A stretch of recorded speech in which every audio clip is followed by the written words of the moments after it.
Hello! Hi, everyone! Welcome to Friday with Friends! Never.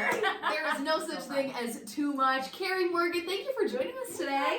Thanks, so glad to be here. So today we are talking about how to get a mortgage when you're self-employed. Yes. Guys, we have a special guest. We have a special guest because here in Fridays with Friends, it's our opportunity to talk about what's going on in the real estate market right now, to be that person that can answer those questions. So hopefully we have the opportunity to be your realtor of choice whenever you have any real estate needs. Perfect. So 3 steps, our intent for today is so that if you or anyone you know is self-employed and is considering buying a house, there's a lot of unique pieces to it. So that's what we're going to share about today, and we're excited to get into it. Carrie Morgan with Prime Lending knows all the things. Thanks, guys, for having me. What a treat. This is special. Yes, and so Carrie helps a lot of our clients. So if you are watching this and you've been helped by Carrie, make sure you give us some extra love too.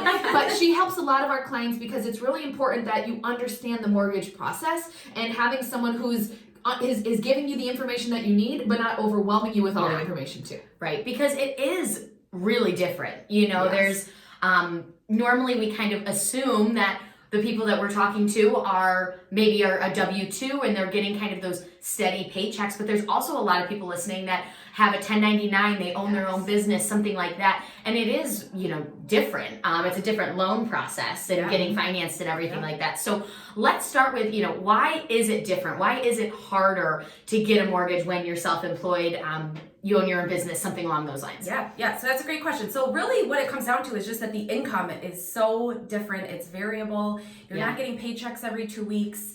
You're collecting your own distributions. So typically we need to see a longer history than just your last 30 days of pay stubs. So we're wanting to see some consistent income. So whether that's a year, 2 years, depending on your situation. So that's really the big thing, is just the variability of your income. Okay, got it. Right. And it comes down to, you're not, maybe most people are, every other week or, twice a month, whatever it might be. So with this, we're talking about if they're getting commission based, it could be different amounts. But also they could get paid once a month, 4 times a month, depending on, different situations like that. Right. So when we were looking at commission or self-employed jobs, it really gives us a better view, kind of overview really, of your job when we can look at a year or 2 years at a time through your tax return. So that totally makes sense. And what's so funny about it is, in case you guys didn't know, realtors are 1099s. Yes, we are. So the reason why this is so important to us is because as you are probably figuring out and finalizing your tax returns for 2019 upcoming here, these are important things for you to figure out, because they're important things that we in our personal lives are figuring out. So we've gone through this too. And so that's why I always say, if you're like, oh, I'm alone, like, you're not. Like, we're standing here being like, we've gone through this. Right, and there's so many different, you could be a commission-based or own your own business, but whatever it might be, we're really talking to all of you guys today.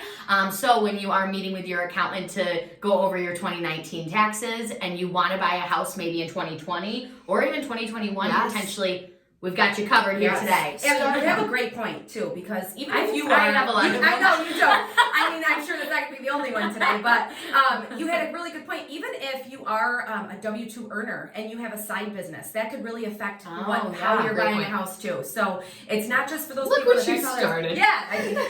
Thank you. I'll be here all day. So that's something to also think about too.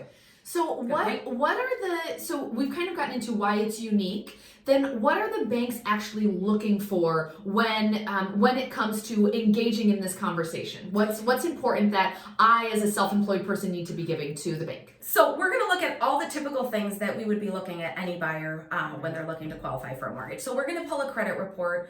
We're going to want to see what debts you have in relations to your income. Even if they're business debts that show up on your credit report, we're going to take a look at those. We're going to ask questions. Do these things get run through the business? And, we'll take a look at those things.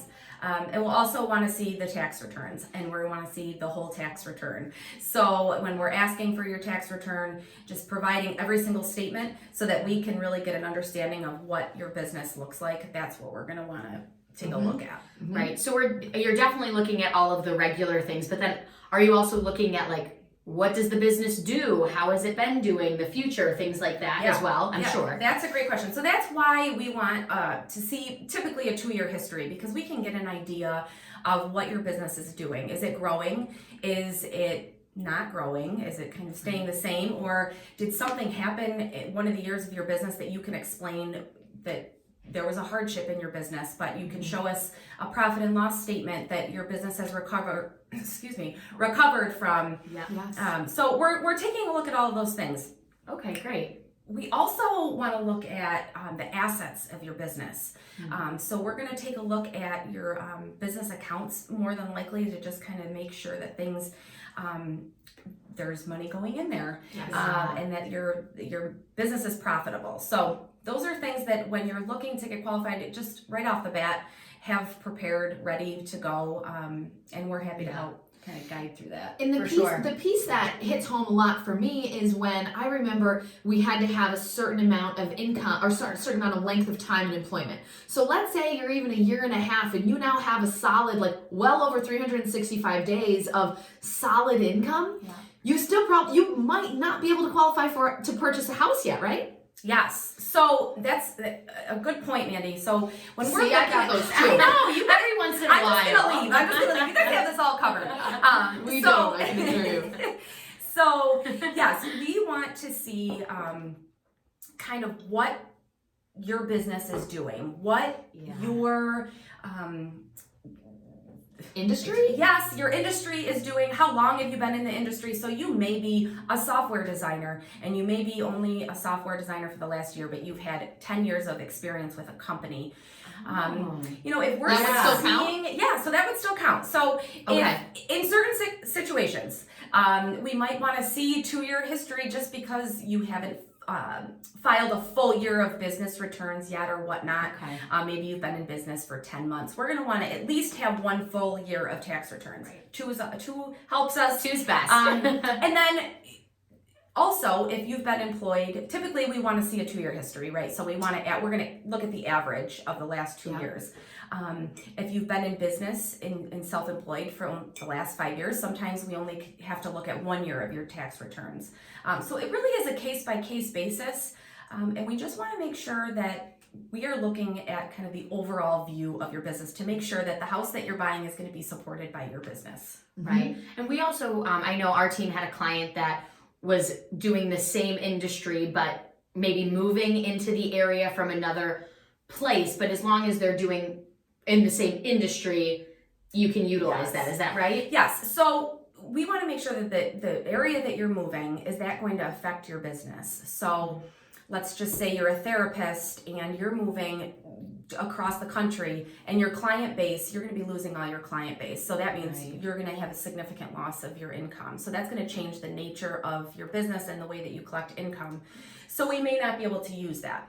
If you're doing teletherapy and it's not going to be affected by where you live. I mean, it's so logical, but so cool. It's because it makes sense. Yeah, and I think such a good point too is that every situation is different. You might be listening to this and saying, oh my gosh, I'm going to need 2 years, when you might only need 1 if you connect with your realtor and your loan officer. Every situation is different, so never hesitate to reach out to us so we can give you all the information. So you might think you need more than you actually need, and we can help provide guidance on that. So what our intent was is just to open up this episode of Fridays with Friends just about understanding more about why being self-employed is unique and some of the challenges, because they're opportunities, whatever you want to call them. It's different. You don't just go to the bank and say, hey bank, what am I approved for? There's a lot of intricacies, and that is why it's so important to get a head start. So here we are getting a head start to make sure that you're setting yourself up for success, as opposed to thinking, oh my gosh, my business is doing great, I can't wait to buy a house. Then you're ready to buy a house, you want to put an offer in, and you're like, I have to wait even longer. So That's why we today Don't have you created worry. a 3-step process. I love processing. Don't we? And we love things in numbers. We So love things in numbers because we feel like we can do it. And we're also going to be creating a downloadable for you for this. So make sure we will make sure we're posting a link if we haven't already of if you are self-employed, the steps and the important questions you're going to need to ask at each of these steps. Or if you know someone else who needs to hear this, you can download it and send it to them too. So we want to make it as easy as possible. So let's get right into the 3 steps. And even though we're really fun to listen to, sometimes it's easier to have a downloadable form, and we get that. We get that. Maybe you can put your pictures on it. At least, Okay, so number 1 is, as we always say, is connect with your realtor. It's never too early to start that process because what we like to do is really sit down with our clients and go through exactly what they're looking for. What is your criteria? What neighborhood do you want to be in? Really digging down into the nitty gritty so we understand what you're looking for, and then we can help connect you with a loan officer or really discuss the appropriate next steps. And the key with this first step is because before you go and you get into it, you really want to start to have an idea of what it is you're looking for. Do you want to look in an area that has high taxes? Is that the neighborhood that you want to be in? Okay, we need to make sure we're incorporating that. Do you want a condo? Do you want your forever HOA home? fees. With HOAs, so that you're starting to see what can your money buy. So it's not just I want to buy a $250,000 house. Truly, based on the criteria, we can say, okay, for what you're looking for, this is about the price range that you're going to need to be in. And it's not, that's what you're going to buy. This is not end all be all. It's engaging and opening up the conversation about your criteria and how it's going to relate to your finances. Right. Because at that point, we can then connect you with step 2, our loan officers, to be able to say, okay, Carrie, we met with this client, and based off of the neighborhood they want, the features that they want, they really want that in-ground pool and a finished basement and things like that. The neighborhood taxes are typically around that. This is, the budget that they're looking for. So we can really kind of set up Carrie to be educated on what the client is looking for. So step 2 is connect with a loan officer. Carrie, what are the keys that you guys are going to be talking about in that step?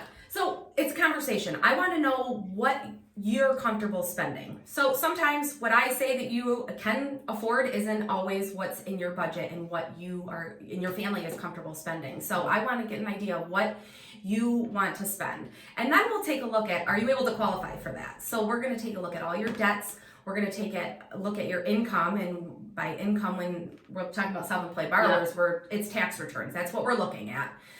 So we're going to take a look at that and see if those 2 things match up. Hopefully they do. Hopefully you're wanting to spend a little bit less than I say that you are qualified for. And then we're going to dive right into your timeline on how long this looks. What is this process going to take for you?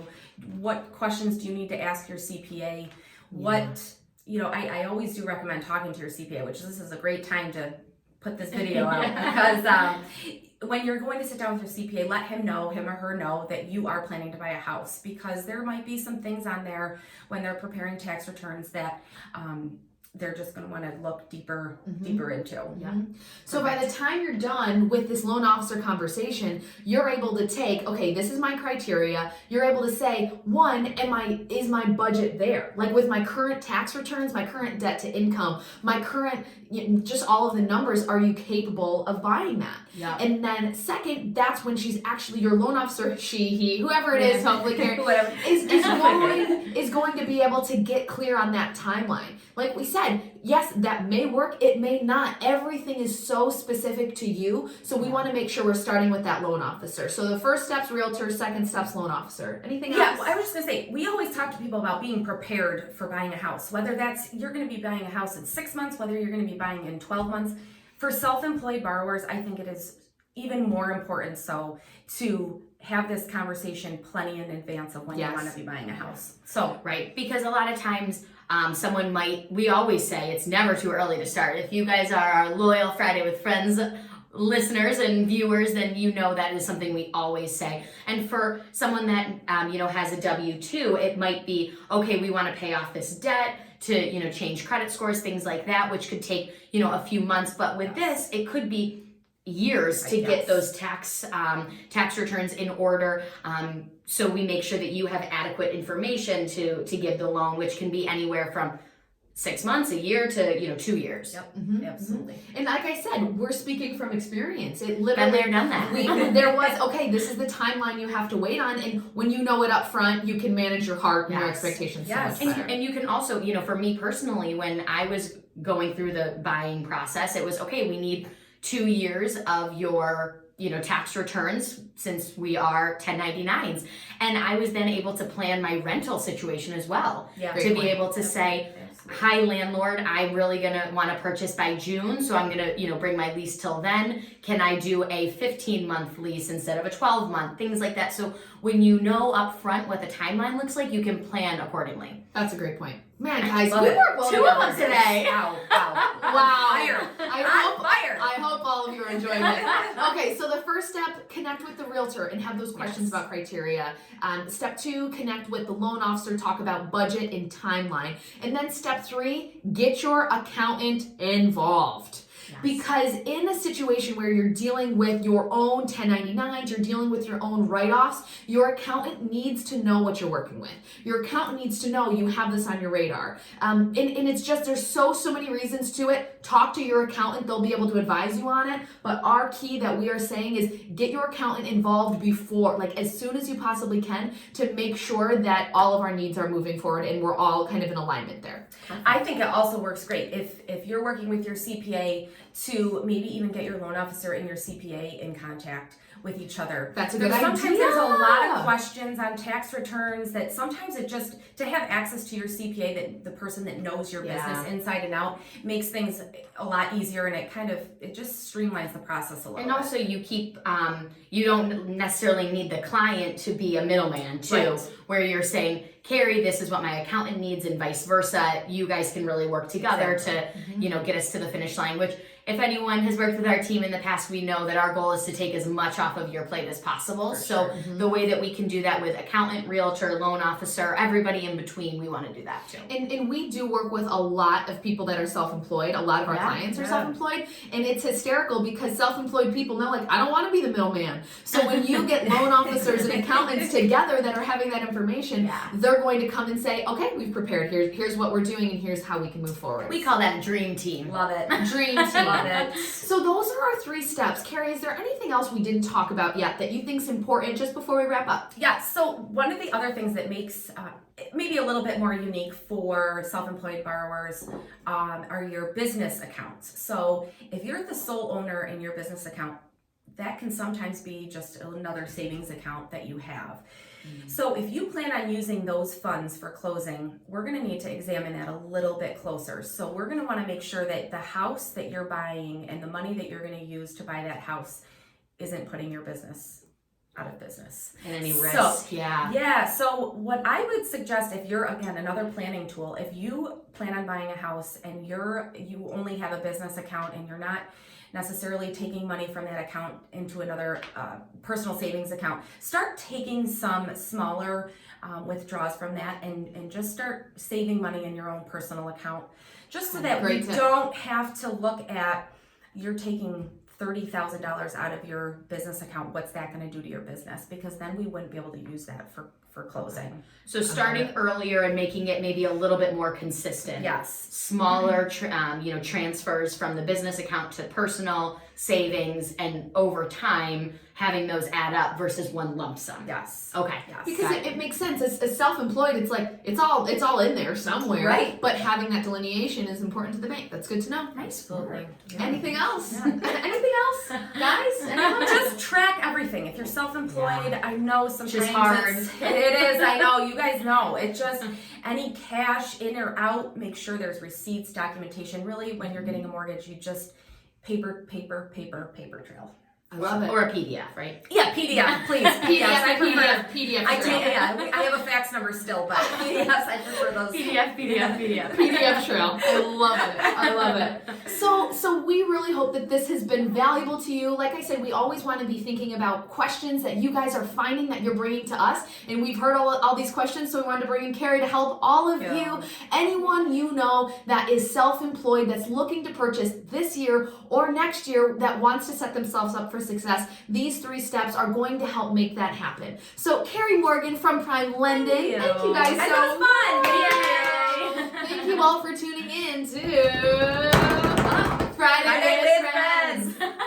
Friday with Friends is our opportunity to talk about what's going on in the market. So if you or anyone you know is in need of a realtor, we'd love the opportunity to be your realtor of choice. You can find us at www.friendonyourside.com, and of course, reach out with any big, small, middle of the road questions. We look forward to helping. Thanks, guys. Bye.